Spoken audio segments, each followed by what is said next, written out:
Hello everyone, मी आज तुम्हाला दाखवणार आहे माझ्या दारात कुठली फुलं, झाडाची फुलं आहेत ती. माझं आता सगळं काम झालेलं आहे. आता तुम्ही बघू शकताय,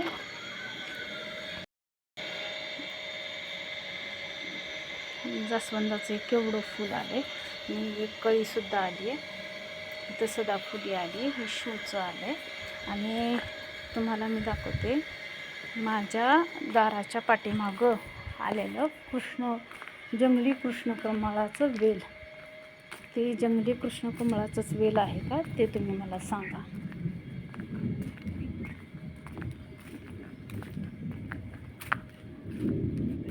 हे बघा, ह्याच्या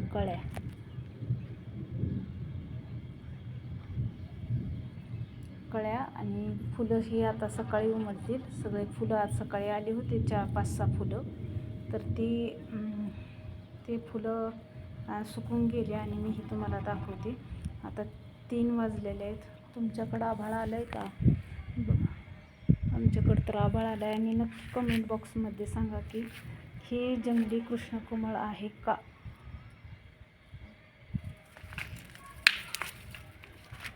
हे आमच्या घराच्या पाठीमागं आलेलं आहे. कोण म्हणतं ही जंगली कृष्णकमळ आहे.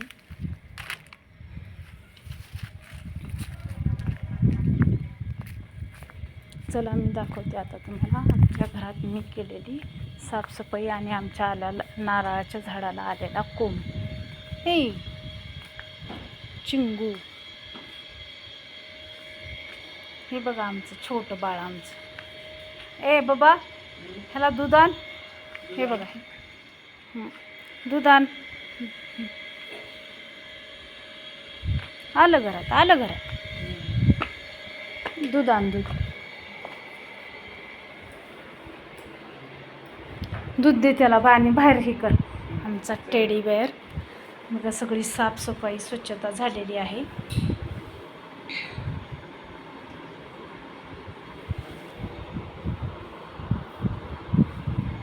बघू शकताय तुम्ही.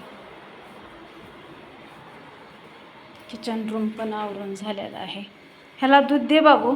हे बघा कसं बाळ आहे आमचं छोटूसं. पिल्लू, दूध पाहिजे तुला? दूध पाहिजे? इकडं बघ. दूध पाहिजे तुला?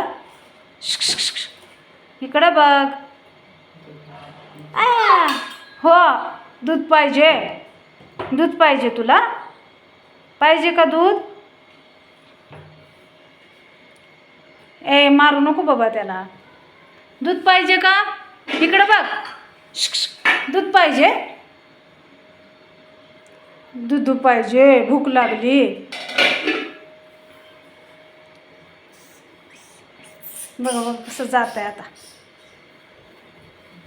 सगळा किचन वटा वगैरे आवरून झालेला आहे. आता तुम्हाला दाखवते आमच्या नारळाच्या झाडाला कसं कोंब आलाय ते. मैत्रिणीनं कोंब आल्याला चांगला असतो असं म्हणतात की घरात स्थिर लक्ष्मीची प्राप्ती होते. सरस्वती माता. आज मी काही देवपूजा केलेली नाही आहे.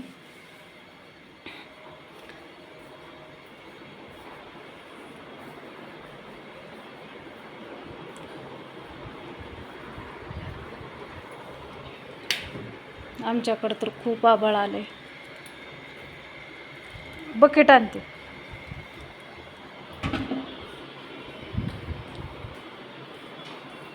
प्लीज, मी खूप मेहनतीनं व्हिडिओ बनवत असते.